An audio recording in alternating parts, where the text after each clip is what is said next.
Hello friends. मैं आपका दोस्त और एडुकेटर शिवपूजन सिंह आपका अपने यूट्यूब चैनल कॉम्पिटिटिव जोन में आपका बहुत बहुत स्वागत करता हूं। दोस्तों, विभिन्न टॉपिक्स को मैं आपके सामने प्रस्तुत कर रहा हूं। इसी संदर्भ में अभी तक आपने सिंधु घाटी सभ्यता, वैदिक सभ्यता को पढ़ लिया है। भारतीय इतिहास का एक बहुत ही महत्वपूर्ण टॉपिक 1857 ईस्वी की क्रांति। इससे बहुत सारे क्वेश्चन अराइज किए जाते हैं, वीवीआई क्वेश्चन। इन्हीं क्वेश्चन का डिस्क्रिप्शन और सेट, विभिन्न महत्वपूर्ण प्रश्नों का सेट मैं आपके सामने लेकर के आया हूँ। इससे पहले कि इस सेशन की हम शुरुआत करें, अगर अभी तक आपने मेरे इस चैनल को सब्सक्राइब नहीं किया है तो आप इसे सब्सक्राइब करें, अपने दोस्तों तक शेयर करें और कमेंट्स बॉक्स में अपने क्विज को जरूर पूछें। ओके। इस चैनल की विशेषता ये है कि आपके लिए डेडिकेटेड वीडियोस प्रत्येक दिन लाए जाते हैं। इसी संदर्भ में भारतीय इतिहास को भी मैं कवर करने की कोशिश कर रहा हूँ। इसके पहले जब आप बहुत सारे वीडियोस अपलोड किए गए हैं इस चैनल पर, जिसमें बिहार से रिलेटेड बहुत सारे एग्जाम्स और बिहार तथ्य बिंदुवार, इन सारी चीज़ों को मैंने यहाँ पर डिस्कस किया है। आप जब भी कोई परीक्षा देने के लिए प्रस्तुत हो तो इन वीडियोस को अवश्य देख लें, चाहे वो बिहार के एग्जामिनेशन हो या और भी महत्वपूर्ण तथ्य सारे यहाँ पर प्रस्तुत किए गए हैं। आप इन्हें प्रत्येक वीडियो को देखने की कोशिश करें। जैसा कि आप ऊपर थंबनेल में देख रहे हैं, 1857 ईस्वी की क्रांति, वीवीआई क्वेश्चन परीक्षाओं के पहले जरूर देखें। ये जितने ही वीडियोस हैं एग्जामिनेशन के पहले, अगर आप इसे देखते हैं तो वो आपके लिए बूस्टर का काम करेगा। आप अपने आप को बूस्ट कर पाएंगे और एग्जामिनेशन पॉइंट ऑफ व्यू से आप बहुत कुछ सीख जाएंगे। ओके, तो इससे पहले चलिए शुरू करते हैं। 1857 ईस्वी की क्रांति क्या है, क्या क्या इसके कारण परिणाम थे। 1857 ईस्वी की क्रांति जो है, इसके राजनीतिक कारण क्या थे।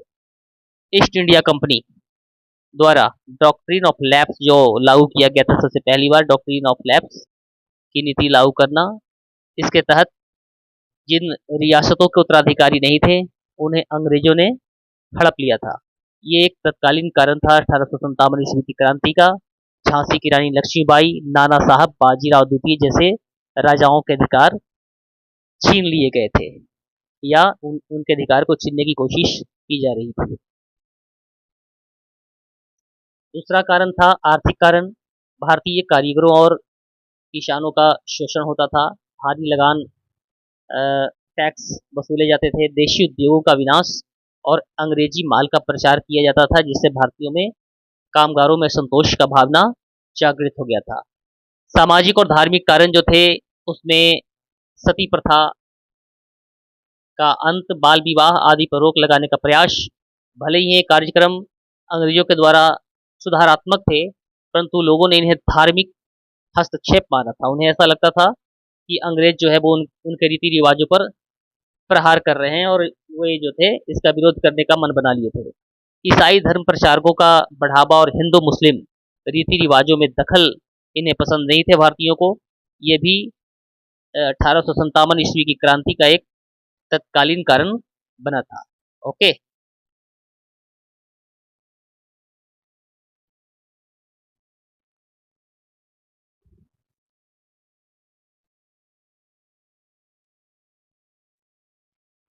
1857 ईस्वी का जो क्रांति, ये ईस्वी की जो क्रांति थी उसका सैन्य कारण था।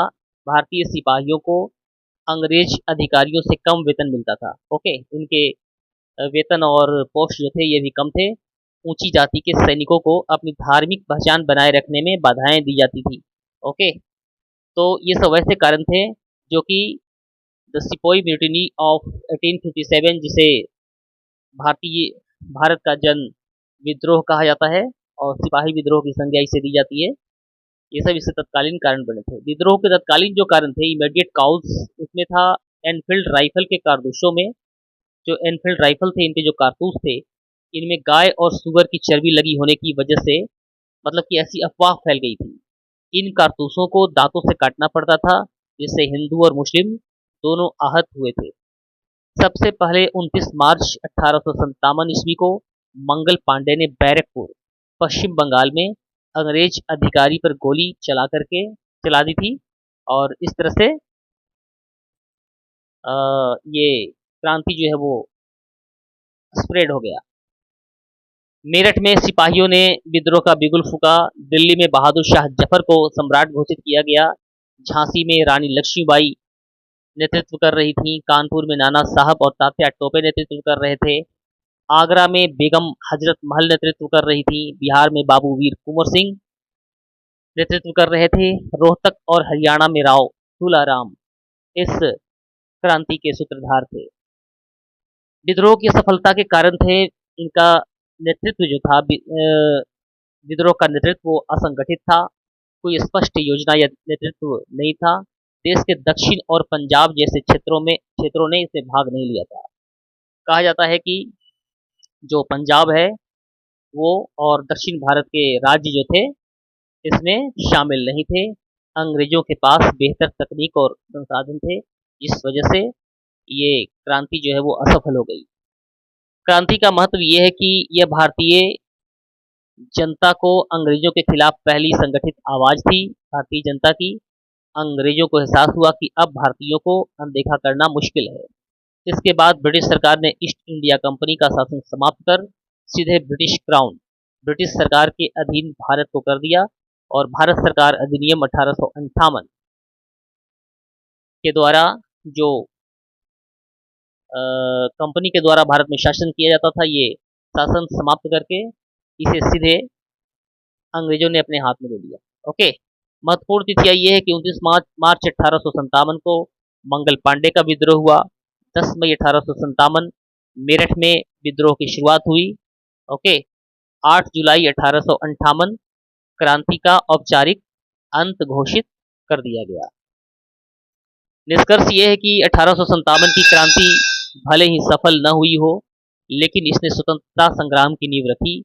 भारत की राष्ट्रीय चेतना का पहला व्यापक प्रचार प्रसार और प्रस्फुटन इस क्रांति के द्वारा हुआ, जो आगे चलकर 1947 में स्वतंत्रता के रूप में फैला और फूला।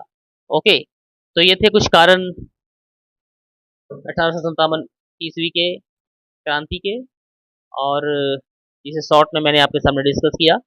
तो चलिए इस पर जो मल्टीपल चॉइस क्वेश्चंस बनते हैं थोड़ा इसका भी हम अध्ययन कर लें। तो पहली ओके, आइए शुरू करते हैं।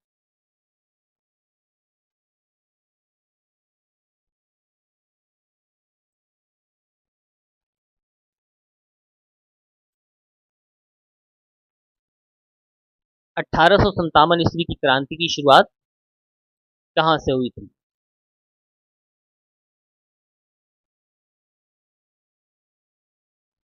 इसकी शुरुआत मेरठ, ओके, मेरठ से 1857 ईस्वी की क्रांति की शुरुआत हुई। कब? 10 मई 1857।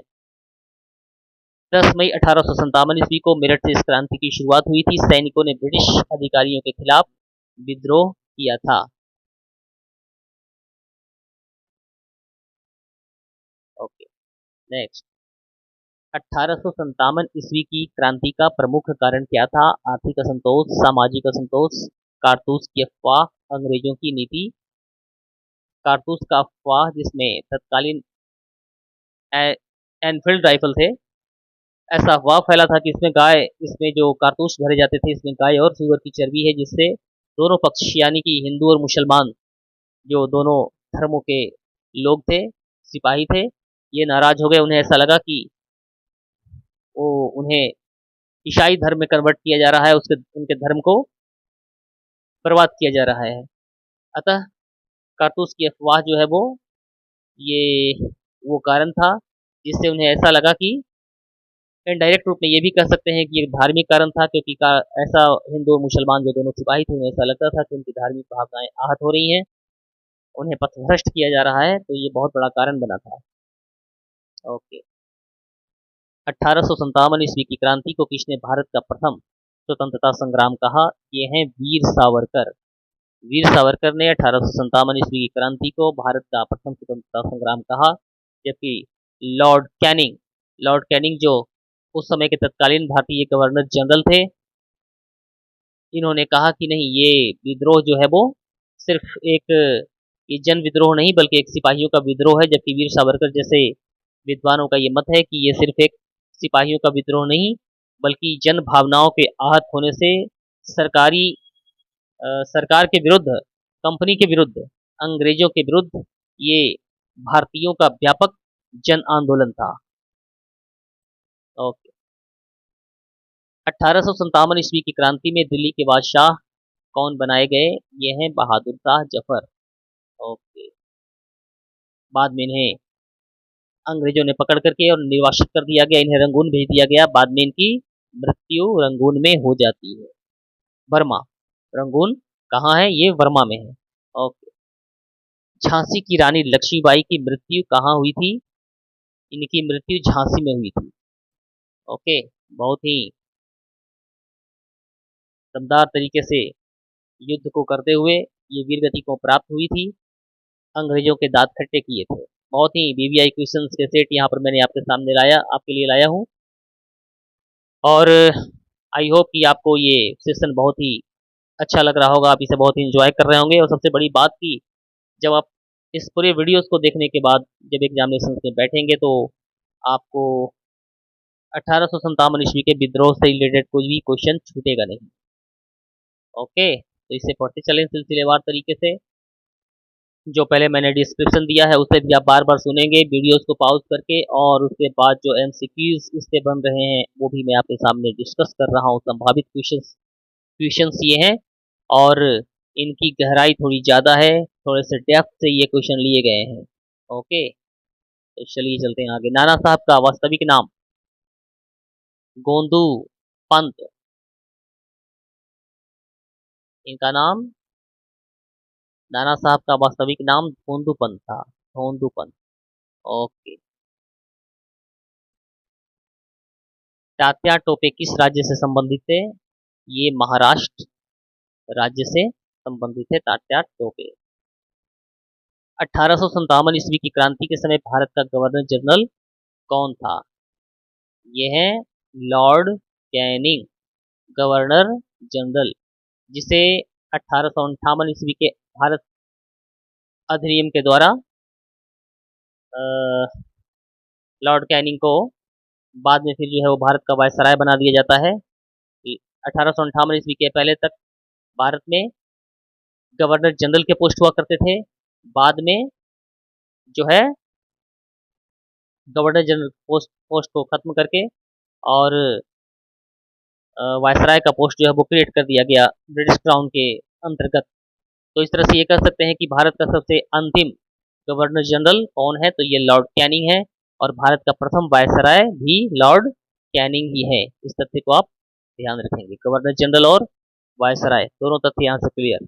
Next 1800, okay, repetition. 1857 ईस्वी में लखनऊ में विद्रोह का नेतृत्व किसने किया था? कहाँ पे? लखनऊ में। विभिन्न जगहों पर नेतृत्व, विद्रोह का जो नेतृत्व जिन्होंने किया था, जैसे कि बिहार में बाबू वीर कुंवर सिंह ने, लखनऊ में बेगम हजरत महल, लखनऊ में 1857 ईस्वी की क्रांति का नेतृत्व बेगम हजरत महल के द्वारा किया गया। झांसी में रानी लक्ष्मीबाई, कानपुर में तात्या टोपे। ओके। तात्या टोपे को किसने धोखे से पकड़ा था? सिंधिया, होलकर, जयाजीराव सिंधिया या राजगुरु?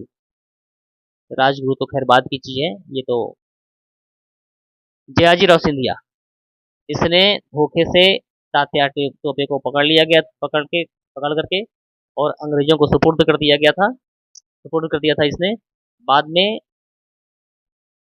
इन्हें फांसी की सजा हो गई। ओके, तात्या टोपे को फांसी की सजा हुई अंग्रेजों के द्वारा। जयाजीराव सिंधिया ने धोखे से इन्हें पकड़ा और अंग्रेजों को समर्पित कर दिया था। मंगल पांडे जो है वो विद्रोह इन्होंने कहाँ से किया था, एक तथ्य इसमें आता है। तो मंगल पांडे ने 29 मार्च 1857 को बैरकपुर में अंग्रेज अफसरों पर गोली चलाई थी और विद्रोह का सूत्रपात कर दिया था इन्होंने। नेक्स्ट 1857 ईस्वी की क्रांति का मुख्य सैनिक नेता कौन था? ये थे बख्त खान। ये दिल्ली चले गए थे और दिल्ली में इन्हें जो सिपाही थे, सिपाहियों का विद्रोह था ये, वहाँ पर सिपाही एकजुट थे और इन्होंने बख्त खान को अपना सैनिक नेता माना था। अंग्रेजों ने झांसी पर कब कब्जा किया था? ये अप्रैल 1858 को झांसी पर अंग्रेजों ने कब्जा कर लिया था। 1857 ईस्वी की क्रांति के असफल होने का, ओके, इस क्रांति को असफल होने का मुख्य कारण क्या था? आधुनिक हथियारों की कमी थी, एकता की भी कमी थी, नेतृत्व का अभाव था, कम्युनिकेशन की कमी थी। ओके, तो सभी उपरोक्त सभी तत्कालीन कारण थे जिनसे 1857 ईस्वी की क्रांति असफल हो गई थी। बेगम हजरत महल ने किस शासक को अवध का उत्तराधिकारी बनाया? वाजिद अली शाह को, बिरजिश कादर को, नाना साहब को और बख्त खान को।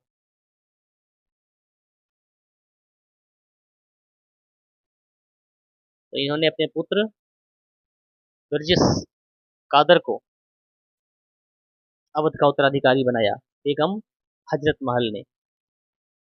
1857 ईस्वी की क्रांति का अंत कब माना जाता है? 1858, 1859, 1859 में विद्रोही थे, लास्ट में इन्हें पकड़ा गया था और तब इस क्रांति का अंत माना जाता है। कौन सा नगर 1857 ईस्वी की क्रांति की आत्मा कहलाता है? झांसी, दिल्ली, लखनऊ, कानपुर। तो ये झांसी है, क्योंकि यहाँ पर रानी लक्ष्मीबाई जो थी, इन्होंने बहुत ही वीरतापूर्वक अंग्रेजों का सामना किया था, उनके दांत खट्टे किए थे और उनके लिए मतलब ये कहें कि उन्होंने अंग्रेजों की बहुत हानि हानि पहुंचाई थी। ये वीरांगना थी, इसलिए ये कहा जा सकता है कि 1857 ईस्वी की क्रांति की आत्मा झांसी ही थी। दिल्ली में विद्रोहियों का सेनापति कौन था? बख्त खां, तात्या टोपे, नाना साहब, कुंवर सिंह। तो ये बख्त खां ही थे जिन्होंने दिल्ली में विद्रोही सिपाहियों का नेतृत्व किया था। विद्रोही सिपाहियों ने बख्त खान को दिल्ली में अपना नेता चुना था। 1857 ईस्वी की क्रांति के बाद किस अधिनियम के द्वारा ईस्ट इंडिया कंपनी का शासन समाप्त हुआ?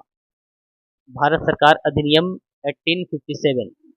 ओके, भारत सरकार अधिनियम 1857 के द्वारा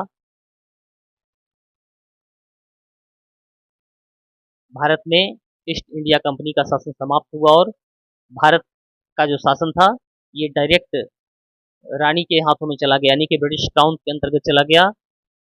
गवर्नर जनरल का जो पोस्ट था उसे समाप्त करके वायसराय का पोस्ट क्रिएट किया गया और लास्ट गवर्नर जनरल जो लॉर्ड कैनिंग उस समय था, वो last governor general of India भी उसे कहते हैं। और इसके बाद वो प्रथम वायसराय जो है वो भारत का बना लॉर्ड कैनिंग के समय में ही 1857 ईस्वी की क्रांति हुई थी। ये क्वेश्चन बार बार परीक्षाओं में पूछा जाता है कि कौन से वायसराय या किस गवर्नर जनरल के शासनकाल में 1857 ईस्वी की क्रांति हुई थी, तो वो लॉर्ड कैनिंग। किस शहर में 1857 ईस्वी की क्रांति नहीं हुई थी? हैदराबाद, झांसी, कानपुर, ग्वालियर। झांसी में हुआ था ये क्रांति, झांसी में हुई थी, कानपुर में हुई थी, ग्वालियर में, लेकिन हैदराबाद में ये क्रांति नहीं हुई थी। पंजाब और दक्षिण के राज्य 1857 ईस्वी की क्रांति से छूटे थे। इन्होंने 1857 ईस्वी की क्रांति में भाग नहीं लिया था। 1857 ईस्वी की क्रांति के बाद दिल्ली के अंतिम मुगल बादशाह का क्या हुआ? इन्हें रंगून भेज दिया गया था बर्मा में। बाद में इनकी मृत्यु वहीं पर हो जाती है। बहादुर शाह जफर, अंतिम मुगल सम्राट बहादुर शाह जफर, इसे पकड़ करके अंग्रेजों ने रंगून भेज दिया था और वहीं पर रंगून में ही इनकी मृत्यु हो जाती है। 1857 ईस्वी की क्रांति का कौन सा परिणाम नहीं था? कंपनी के शासनकांत, रानी विक्टोरिया की घोषणा, ब्रिटिश सेना का पुनर्गठन।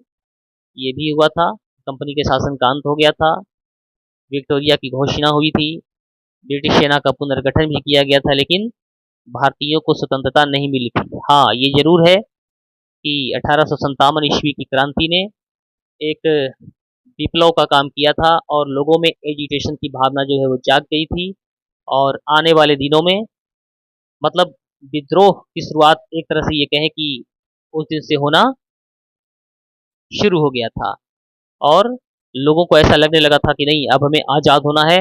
और लगभग 100 सालों तक लगातार विद्रोह होते रहे 1857 ईस्वी की क्रांति के बाद। 1947 ईस्वी, लगभग 100 वर्षों से भी ज़्यादा का समय लग गया इसके बाद, और तब 15 अगस्त 1947 ईस्वी को भारत को आज़ादी मिली। परंतु हम ये कह सकते हैं कि 1857 ईस्वी की क्रांति ने भारतीयों के दिलो दिमाग में वो बीज बोया था, जिससे उन्हें ऐसा लगता था कि नहीं, अब हमें अधीन या परतंत्र नहीं रहना है, हमें स्वतंत्र होना है। और इसके बाद एक लंबे अंतराल के बाद भारत को आज़ादी मिली। तो 1857 ईस्वी की क्रांति भारतीय स्वतंत्रता संग्राम की पहली क्रांति थी, ये जन क्रांति थी, ये सिर्फ सिपाही विद्रोह नहीं थी। बहादुर शाह जफर की मृत्यु कहाँ हुई? जैसा कि पीछे आपने पढ़ा, रंगून में इन्हें भेज दिया था, निर्वासित कर दिया गया था, उनकी मृत्यु वहीं पर हो जाती है। 1857 ईस्वी की क्रांति का नेतृत्व बिहार में किसने किया था? ये हैं बाबू वीर कुंवर सिंह। ओके, बाबू वीर कुंवर सिंह के बाद बाबू अमर सिंह ने बिहार में 1857 ईस्वी की क्रांति का नेतृत्व किया, और बहुत दिनों तक ये अंग्रेजों के दांत खट्टे करते रहे। 1857 ईस्वी की क्रांति का क्या वैश्विक प्रभाव पड़ा? ब्रिटेन की आर्थिक नीति मजबूत हुई, भारत में औद्योगिकीकरण का शुरुआत हुआ, भारतीय स्वतंत्रता संग्राम की नींव रखी गई, और या फिर कोई प्रभाव नहीं पड़ा। तो सी नंबर जो ऑप्शन है, भारतीय स्वतंत्रता संग्राम की नींव रखी गई, ये राइट है। और इसके बाद भारतीय लगातार संघर्ष करते रहे, और लगभग 100 वर्षों के बाद इन्हें 15 अगस्त 1947 ईस्वी को आज़ादी मिली। ओके, तो इस तरह से हम देख सकते हैं कि 1857 ईस्वी की जो क्रांति थी, इसके व्यापक प्रभाव पड़े भारतीय स्वतंत्रता संग्राम के लिए। यहाँ पर बहुत पहले से लोगों ने विद्रोह करना शुरू कर दिया था।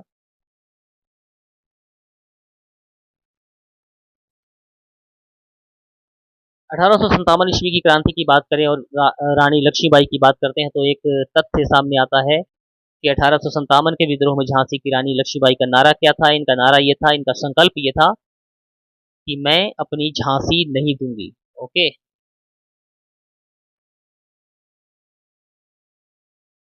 कुछ और तथ्य हैं कि तात्या टोपे किसके सेनापति थे? तो तात्या टोपे जो थे वो नाना साहब के प्रमुख सेनापति थे, और उन्होंने अनेक युद्ध लड़े थे।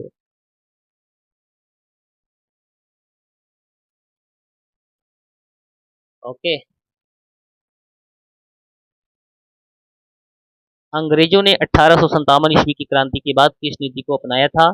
क्रांति के बाद 1858 में भारत का शासन सीधे ब्रिटिश क्राउन के अधीन आ गया था, और ये तो डिस्क्रिप्शन में मैंने बताया ही है। ओके, तो ये थे 1857 ईस्वी से रिलेटेड कुछ तथ्य जो आपके सामने रखे गए, एमसीक्यूज आपके सामने रखे गए।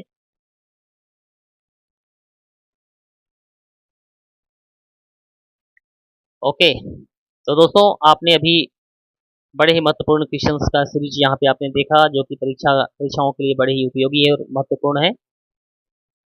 तो ऐसे ही आप इस चैनल से जुड़े रहें, अपनी पढ़ाई करते रहें, जीवन में आगे बढ़ें। इन्हीं शुभकामनाओं के साथ मिलते हैं अपनी अगली वीडियो में। तब तक के लिए आप अपना ख्याल रखिए। जय हिंद, जय भारत।